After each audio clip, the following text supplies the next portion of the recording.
Hey guys, Steve Simpson here with Central Florida Property Management. Hope everyone's doing well. Wanted to chat about a phone call I had with a client today and just kind of give you guys my thoughts on, I guess what you'd call the timing of major maintenance or deferred maintenance in relation to a lease. So a client of mine just purchased a townhome that has a person in the property that's been smoking. Obviously not good. We have no smoking in all of our leases.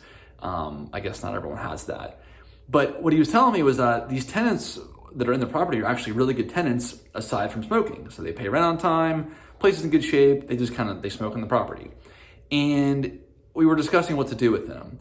In my opinion, with a situation like that, if everything else is fine, the tenants are paying close to market rent, it makes sense just to keep the tenants in the property for as long as they want to stay and as long as they continue to pay market rent, just because it allows you to defer the cost of dealing with that smoking issue. So whenever the tenants move out, depending on the extent of the smoking damage, it's going to be rather expensive. Might have to do some drywall work, certainly the HVAC ducts, maybe the carpet, grout if there's tile.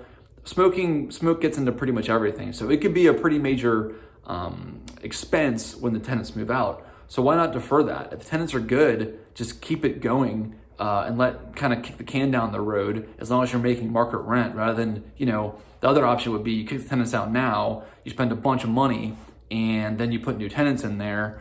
That really the only difference is that they don't smoke, but you're basically dealing with it now rather than dealing with it later.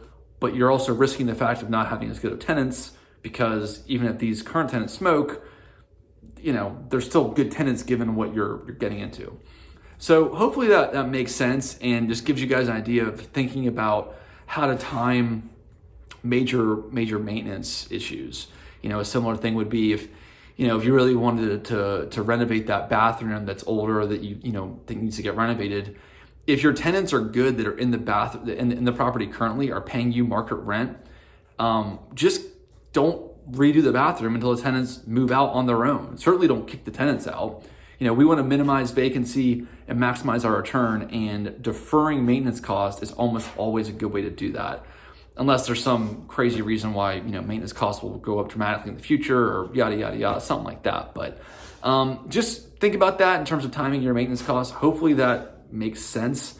If you guys have any questions, please feel free to leave them below or give us a call. Do you ever have any questions about kind of hypotheticals, or you're buying a new property and want to think what we should do about in your situation, give us a call. We're happy to chat. Thanks, guys.